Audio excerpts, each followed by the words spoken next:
Hello there, Matt. Hey, Bill, how are you? I'm good. Another edition of the Week in Blog. Yes, always good indeed. to talk to you. Good to talk to you. So I think the hot topic, both in traditional media and blogosphere, were the torture memos that were released by the White House and a increasing uncertainty where the issue goes from here. Even some discussion that Obama felt forced to open up the door to prosecutions because of the blogosphere, because of the intensity on the left on the subject. A few posts that I thought were notable.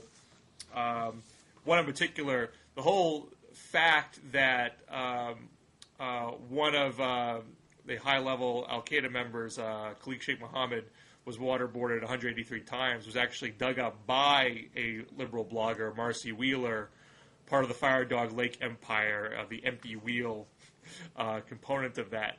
And the New York Times actually credited her with the scoop. And that's not always something that traditional media does. And Fire Dog Lake gave the reporter Scott Shane some accolades for giving journalistic credit where credit is due. And I think that factoid actually helped further the story. So it started not be a one-day story. It became a multiple-day story to the point where Obama had to face a question about it during his press availability with the King of Jordan. That's where he made the comment that, hey, if the Attorney General is going to prosecute, that's his call. And that led to a whole other round of commentary about it.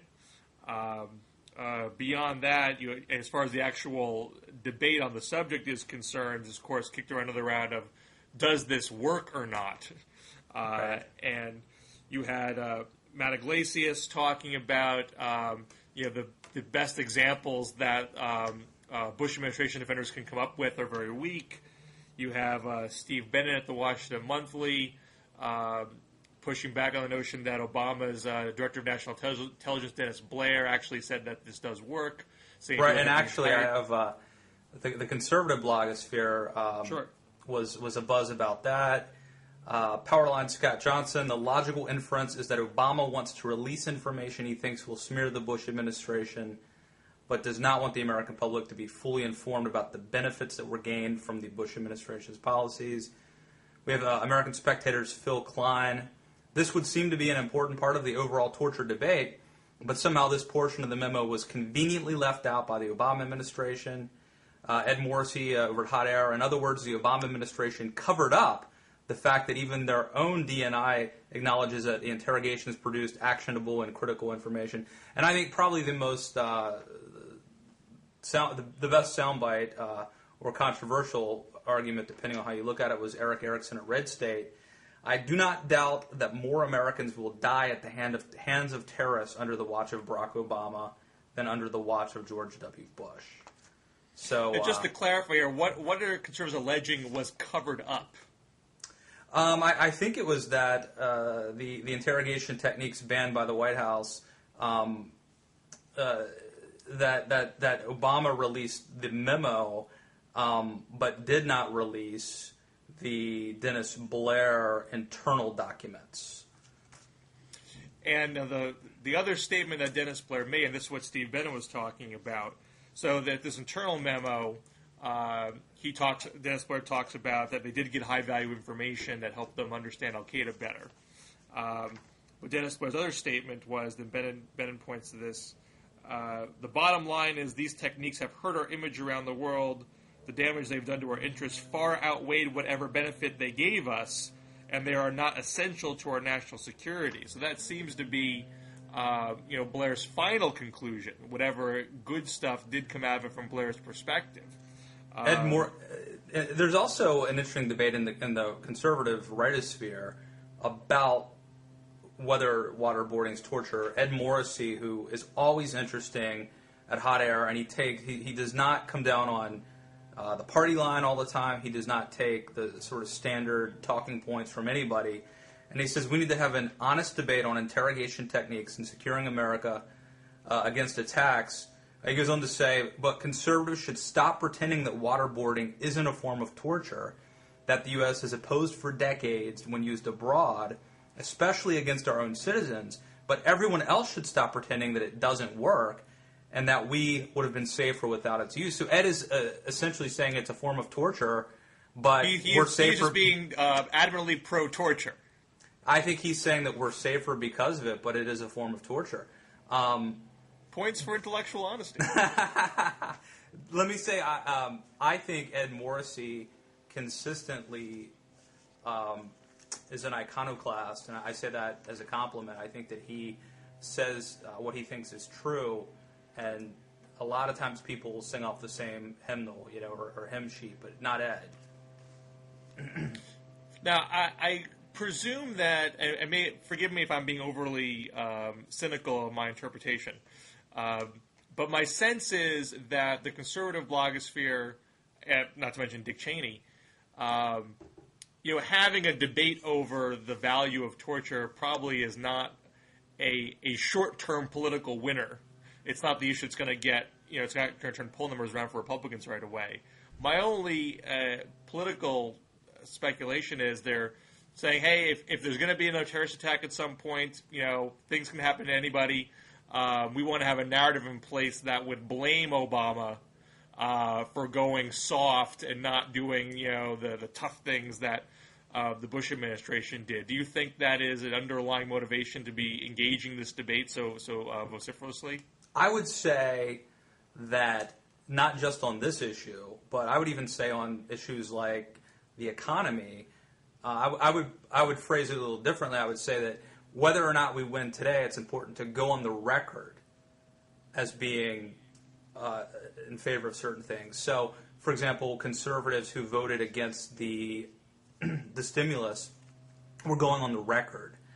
And so I would put it that way, but I think that is an underlying thing that public opinions change depending on the circumstances. And I think we'd have to agree that if, God forbid, there were an attack in the near future, that the next day the public opinion polls in terms of this issue would dramatically change. And so I don't think anybody's hoping that happens, but I do think that that's one issue. I think that legitimately a lot of conservatives truly believe that valuable intelligence was gained. The other thing that happened is and Andrew Sullivan today over at The Atlantic had a really good post. Again, let me give him credit for intellectual honesty, taking down Nancy Pelosi, basically proving that Nancy Pelosi had been involved in numerous meetings and had waterboarding explained to her on several occasions, and her congressional colleagues. And frankly, if anything, they were concerned that we weren't going far enough. And so give Andrew Sullivan...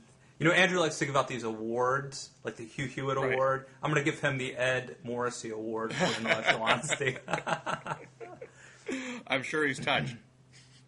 But I think there have been a lot of upset on the left.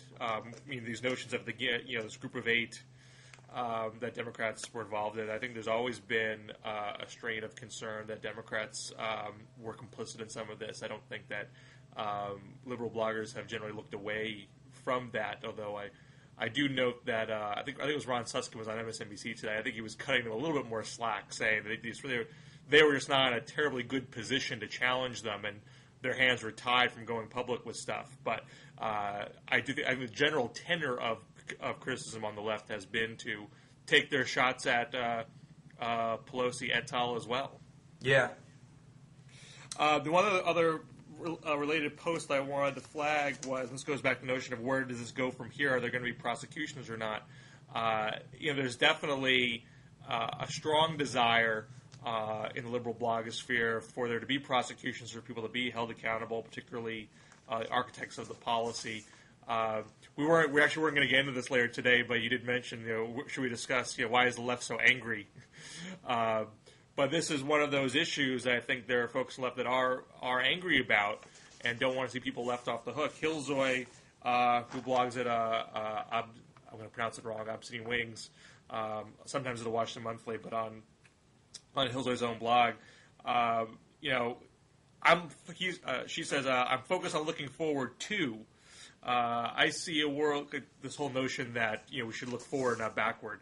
Hillsdale says, I also see a world in which everyone takes it for granted that there are two kinds of people as far as the law is concerned. If most people tried to make the case that prosecuting their criminal acts was just looking backwards or a sign that the prosecutor is motivated by a desire for retribution, they'd be laughed out of court. So there's definitely this sense that if you don't want this to happen again, people who did it before have to pay a price. And you think about other scandals like Watergate or Iran-Contra, where a few people were held accountable, and these things seem to keep happening. There's definitely a desire to have accountability. And I'm trying to find, I can't find an example, but there were several conservatives who made the point on the blogosphere that if you're ordered to do something and you're told that the president says to do it and that the attorney general tells you that it's important and legal and important for the country to do, and you do it, and then you're prosecuted later, that is just terribly, terribly difficult on people who are serving this country, you know, in the military and the special forces, and puts them in a very bad position. I think the momentum is to go after policy architects, not people down the chain who were following orders. And you see Obama himself, Obama essentially ruled out prosecutions against those who were lower in the hierarchy, and then cracked open the door with folks who are maybe more involved in designing a policy. We'll see. I don't think anything like this has ever happened in the history of this country. And what I'm talking about, you know, specifically is I don't think that you've ever had. I mean, can you think of anything analogous to this? I can't. I can't think of anything analogous where someone was actually held accountable. I mean, there have been plenty of examples in American history. Well, I mean, you could have put Andrew Jackson in jail for alien stuff he did sedition to acts, Indians. Japanese concentration camps. I mean, there's been instances of violations of civil liberties in the American story. By the way, let me say that and this is something that I'm fascinated by, but I believe the only member, and I may be wrong here, but I tend to remember that the only senator who voted against internment was actually Taft, who was a Senator Taft, hardcore conservative, and this position, the Bush position on torture, or whatever you want to call it, however you want to define it, this is actually would have been a Democratic position at some points. The old right, the sort of paleocons, the Pat Buchanans of the world, they would have hated this.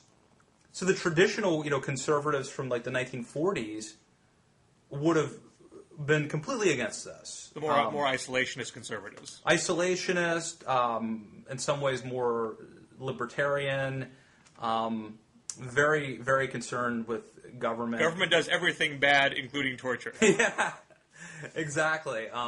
And so that's interesting, and this would have been, 50 years ago, a liberal democratic, more likely to have been. I mean, FDR was the one who did the internment, obviously.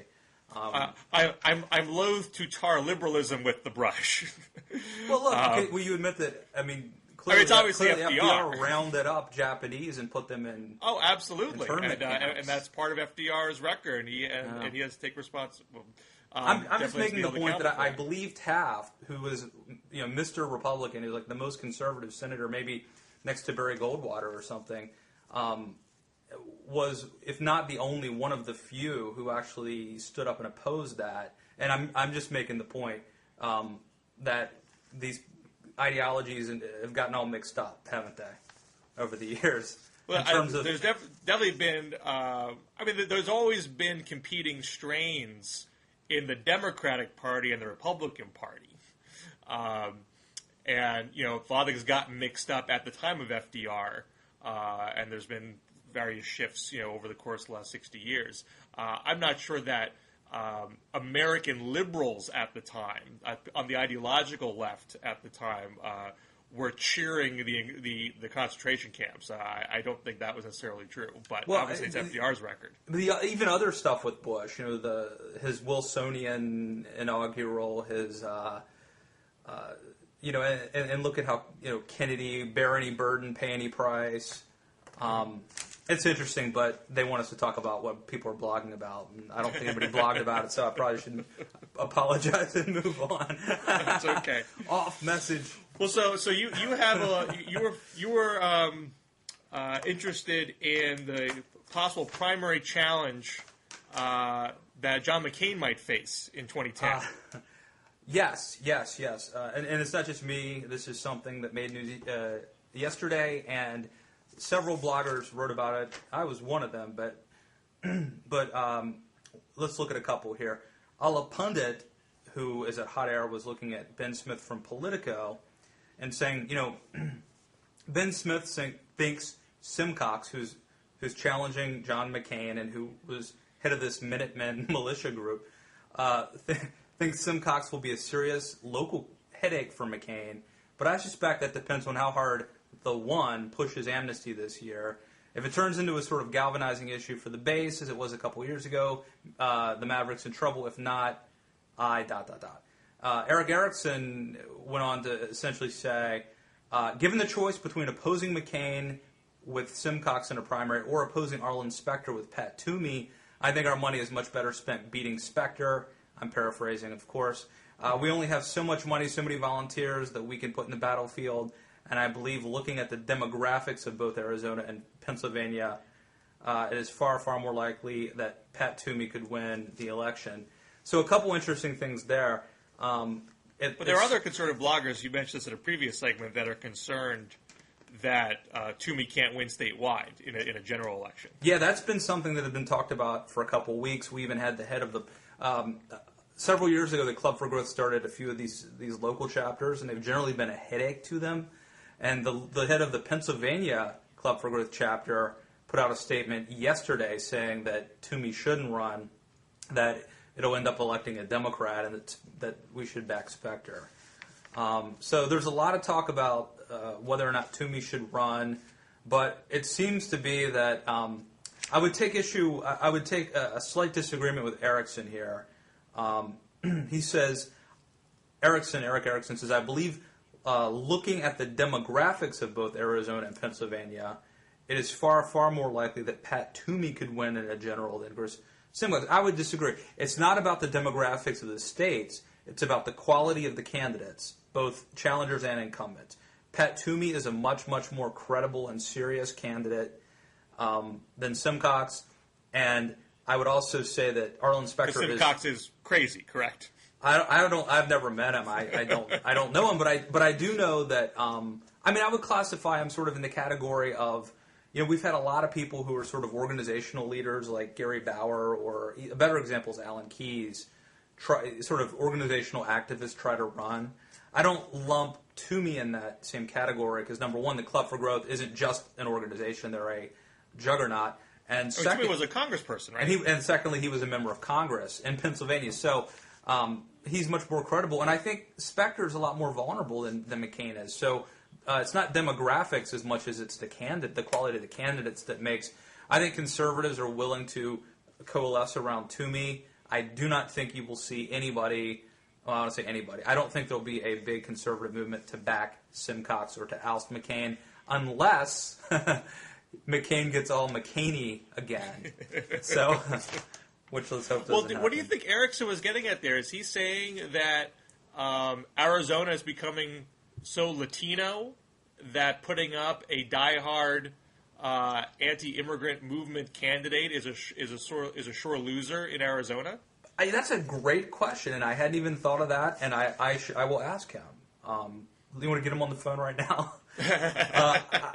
I'm curious. My guess is he just that he was wrong, but maybe not. I'm only curious because I wonder to what degree the conservative blogosphere is grappling with the changing demographics of the country. Are they starting to think about how do we appeal to non-white voters, because obviously what we were doing in 2008 sure didn't work. My only concern with that, though, would be he says that the demographics of Arizona is better than Pennsylvania, or that looking at the demographics of both states, it's far more likely Toomey could win.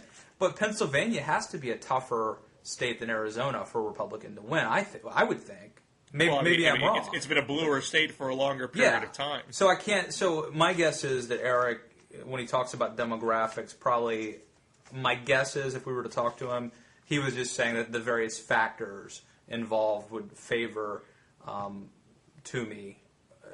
It's more likely dramatically more likely Toomey could oust Specter and win the general election than it is Simcox could win the general election, even if he ousted McCain. And I think that's a fair assessment. I think there is a very, I think it's entirely plausible that Toomey wins the primary and the general election. I think even if Simcox were to win the primary, there's no way he would win the general. Now, the other big McCain story this week is this smackdown between Matt Yglesias and Meghan McCain. Yes, I enjoyed that one because I've written about how vapid and inane Meghan McCain. Let me say this. So you joined Matt Yglesias on this. I think Matt Yglesias joins me, but he said it better than I did when he said she's never accomplished anything or held a job, as far as he knows, and to which she fired back with expletives. She went on a Twitter rampage. Twitter rampage. This one's out. She went on a Twitter rampage. But let me say this in defense of Meghan McCain. I think 10 years ago I might have said some of the same crazy things she's saying now. I think it's a product of immaturity. And I think she thinks she's doing well, and I think she thinks that we're old fuddy-duddies and behind the times. But Matthew Yglesias is right. I mean, she's the Paris Hilton of the right. I mean, what has she ever done? Now, granted, you could say that about a lot of bloggers, but clearly, I'll just use myself as an example. Obviously, I don't have anywhere near the platform she has, but I mean, I started off working at a conservative think tank, and I've run campaigns, and I started off blogging at Human Events Online and then Town Hall, and then you sort of hopefully if you try you gain knowledge, and we're all a work in progress. We're always learning, but here she is thrust into this position, and I've always thought, thank God that they didn't have Facebook or MySpace when I was in high school or college, because I would have done really stupid stuff.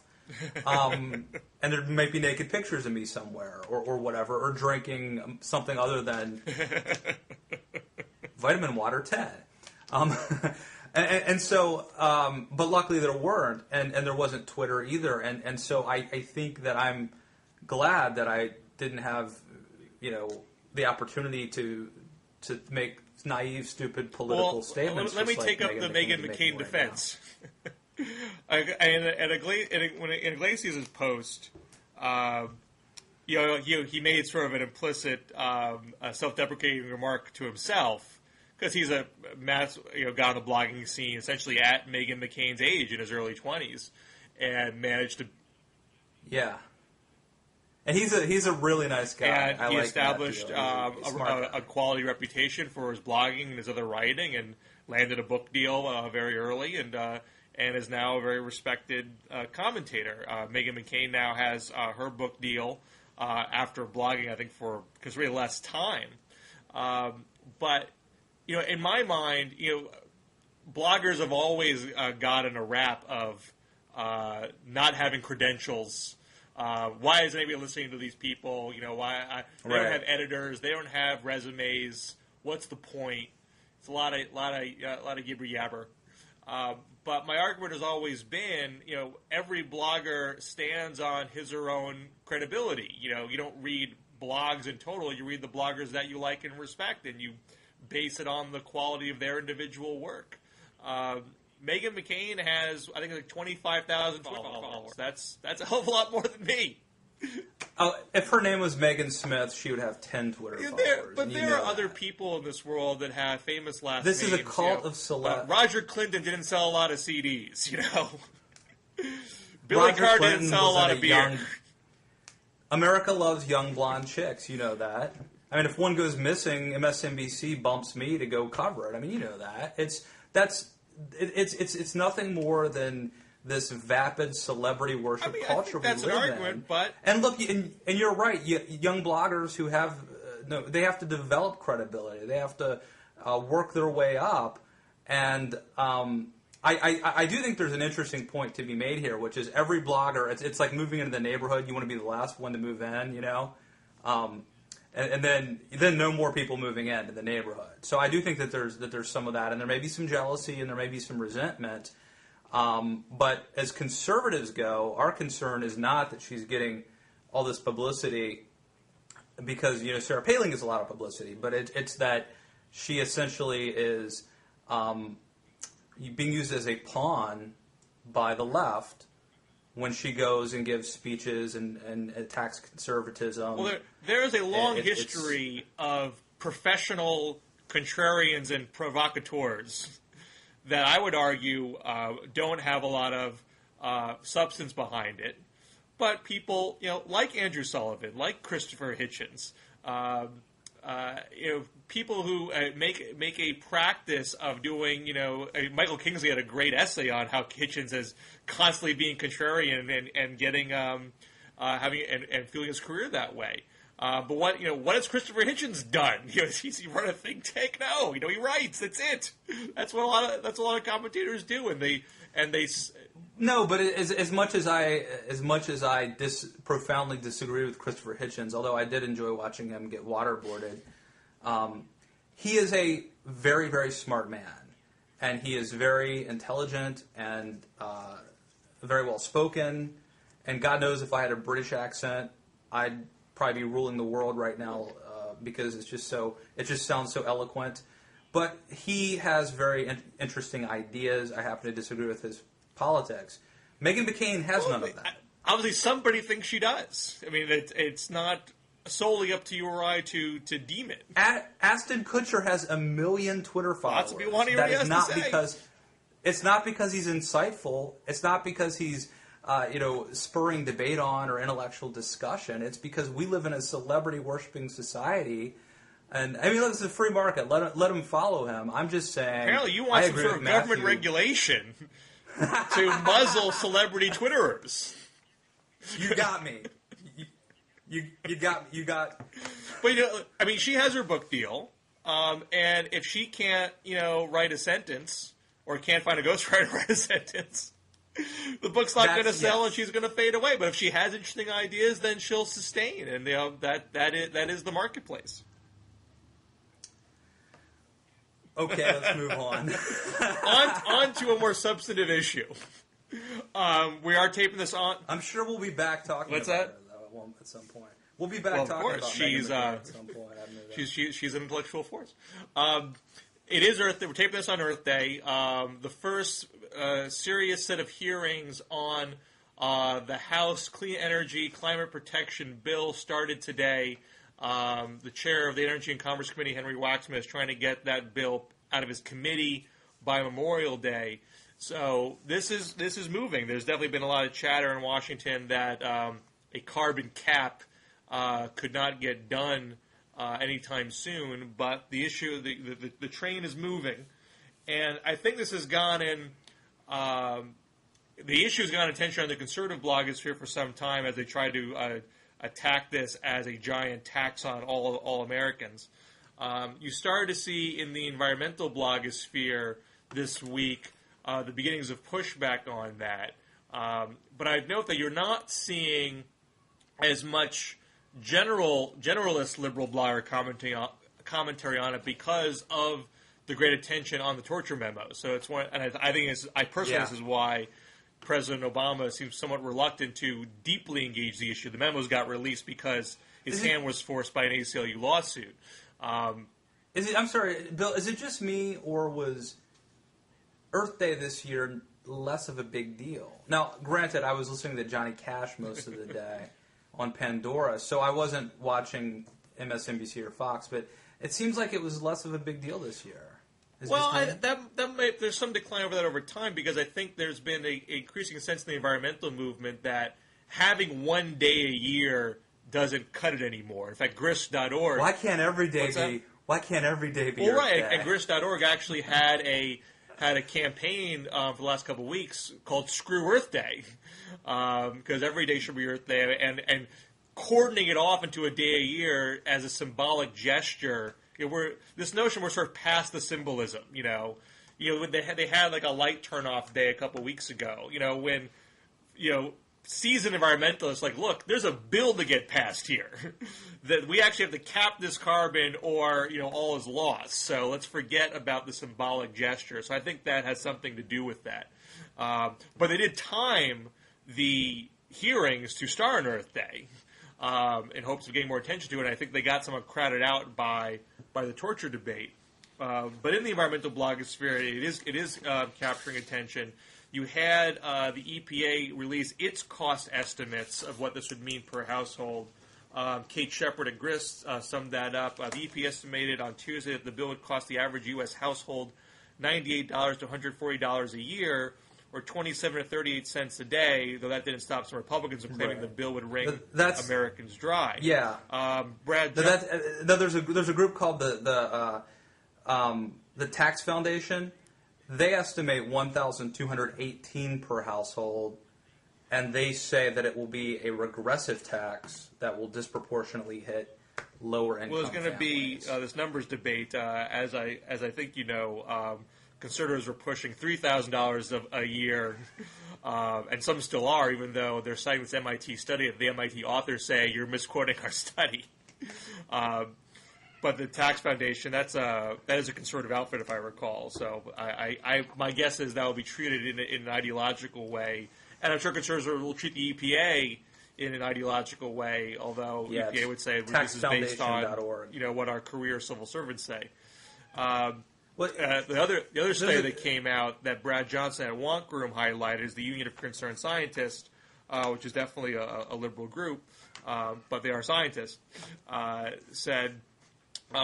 Americans can significantly reduce carbon emissions and lower energy bills by implementing the broad green economy legislation after factoring in the clean energy investment, clean vehicles, and the global warming standards, that by 2030 net household savings would reach $900 a year. And this is the argument that you're going to see more and more. You can isolate out the increased costs on fossil fuels, higher prices for oil, higher prices for coal. But when you take into account the clean energy investments, how more affordable the clean energy would be, how much less energy you'd have to buy because of energy efficiency technologies, the overall energy bill that people have, in the words of Stephen Chu in the hearing today, the Energy Secretary said they're looking to keep that constant, he said. And the Union for Concerned Scientists is saying over time this will actually become a net savings. So this is where the debate is going, and I think you're going to see in the conservative blogosphere and liberal blogosphere different numbers going back and forth and people challenging each other's credibilities. I think you're right, and lies, damn lies, and statistics, and you've got your numbers, we've got our numbers. There were a couple of interesting stories that I noted today that are along the environmental lines. One, Huffington Post, talking about the Ed Morrissey Award, goes to the Huffington Post. They had an interesting story. It was a woman who talked about these new light bulbs that we're supposed to get for the environment. Of course, all of my lighting around here is with those new light bulbs. And they work fine for you? But if you they are great. But if you break one, apparently, there's like a 20-step process, according to this HuffPost Well, article. That's a little over. I actually broke one this month, so I could speak to this. Yeah, it is like a 20-step process, and I think you have to have a PhD to do it. Having done it, I would disagree. I mean, the thing is, there's a little bit of mercury in these bulbs, so if you do break one... well, step one is to open the windows and leave for 20 minutes. I literally did this. I broke the bulb in my office. I went online. I went to the EPA site. I saw the steps. Opened the windows. Left for 20 minutes, and then you essentially you have to sweep it up with a piece of cardboard, get it into a container like a Tupperware or something, and seal it up and put it away. And then there's most communities I think have like a hazardous waste disposal day. I know in my town I'm going to go next month. So I'm just going to flush mine down the toilet. I would not do that. God forbid. That would not be helpful. What could happen? Bill, what could possibly happen? Come on. So, yeah, there's a little bit of hassle with some of Mercury. these things. But it's still the net savings you're going to get from your own utility bill costs using these bulbs, because they use so much less energy, is worth the occasional hardship of dealing with, the occasional break. That's debatable. I would rather have the old light bulbs. The other story that was fascinating, it didn't get a ton of blog play. However, Rush read it on his show. The Philadelphia Bulletin wrote a story about Ira Eisenhorn, who, according to some, was a originator of Earth Day, co-inventor of Earth Day. Mm-hmm. He may or may not have been, but it's clear he was the MC of the very first Earth Day. He ended up killing his girlfriend, and there were some great lines about how he killed more people than 3 Mile Island killed, and stuff like that. So it's a sort of a side issue, but it definitely got some play today. Do you know anything about that? Do you know anything about that guy? That's the first I've heard of it. He killed his girlfriend, and he put her in like a footlocker in his house, and just left her there. And eventually, people caught on for obvious reasons. Wouldn't you take her out? Wouldn't you throw her in the river? Or I think that clearly this guy was a bad guy. Yes. And it does not necessarily mean you should not care about Captain Carbon. And the headline said he loves Mother Earth, kills girlfriend, or something like that. So, well, this has been I think it's long been a conservative tactic. You saw this with Al Gore to try to discredit make the person as some sort of awful caricature. But we know that Al Gore has killed many, many people. No, no one ever called Gore a murderer. Clinton, I did hear some of that. Well, Vince Foster, and the litany is unbelievable. But Al Gore was driving the car. But the issue is the science, not the unfortunate acts of individuals. Well, I think both sides are guilty of that. Like Rush Limbaugh. Well, Rush Limbaugh is a drug addict, or you know what I mean. Rush makes a statement, and liberals, but you can't listen to Rush because he takes Vicodin or whatever. Yeah, I think there's some stuff like that is not helpful or constructive.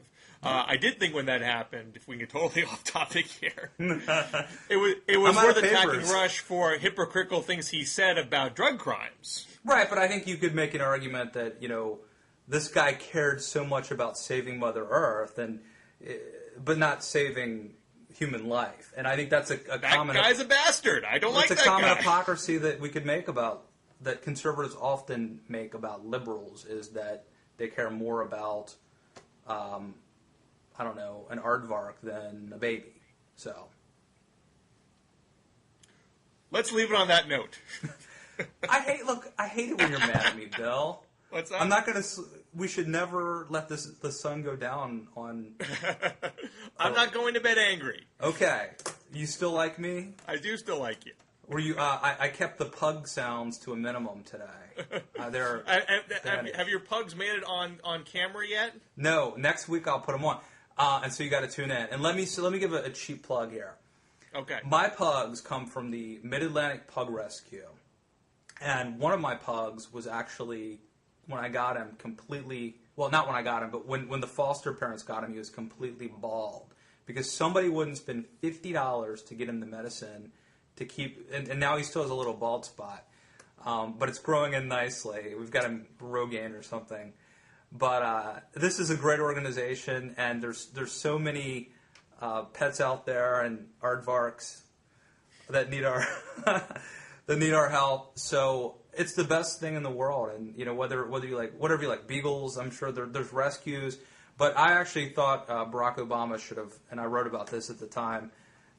Don't get a dog from a breeder, but go with these rescues. These dogs are just amazing, and they're loving, and they've been through a lot, so it's cool. My household was not happy about that decision. Why is that? Oh, we were very excited for the president to get a rescue dog, and not ideal that it went with a breeder. It seemed like the Kennedys twisted his arm a little bit. Yeah. Well, but definitely it would be good to get the word out that there are plenty of animals that need rescuing. Absolutely, and that's something we'd agree. And you know what? Here's something, Bill. You already have like a goatee, right? It's a beard. It's a full beard. See, I'm working on one right now. I can't. People don't realize I can't see you and you can't see me. But so like I'm unshaven. I don't know if I want you with a beard. Here's Here's what I'm challenging you to, or I'm challenging you to consider this. I'm going to call it Mustache May. And what we do is, we during the month of May, you have to shave nothing but a mustache, and it'll probably look hideous, but that's part of the fun. And we raise money, and we raise money from our blogs, and the $1,000 could go to the Pug Rescue, the Mid-Atlantic Pug Rescue. And whoever gets the $1,000 first gets to shave. The other person has to keep the mustache. I'm only going to flinch on that because I have a baby coming in June. I don't want the baby to sleep with a mustache in June. That'll be his or her first. Okay, just. I don't really think they got born in the 70s all of a sudden. It's like Lost. Let's put our heads together. Maybe there's a way we can raise money for a. I'm more than happy to raise money for the shelter. Maybe next year we do Mustache March or something. It's We can go full beard. How would full beard May? I would go. Well, you've already got a beard though, so it doesn't count. But I keep it very lightly shaven. I could go clean, and then I guess be a beard race. I don't think that counts if you have a beard. It's not fair. We'll figure it out. We'll do something. You know what would be awesome is if commenters would weigh in and give us their thoughts on what we could do to really embarrass ourselves. I'm down with that. Obama's going shirtless. I could go shirtless on a Blogging Heads. There's a million ideas here. So open up to the commenters. That's rock and roll commenters and give me heck for my right wing brown shirt stances while you're at it. So I know you will. You got fans there. They love me on the comment section. I'm Jim Morris, the Jim Morrison of comments. That's a good note to end on. All right, Bill. Good talking to you, man, and we'll see you next week. All right. Excellent. Bye-bye. Take care.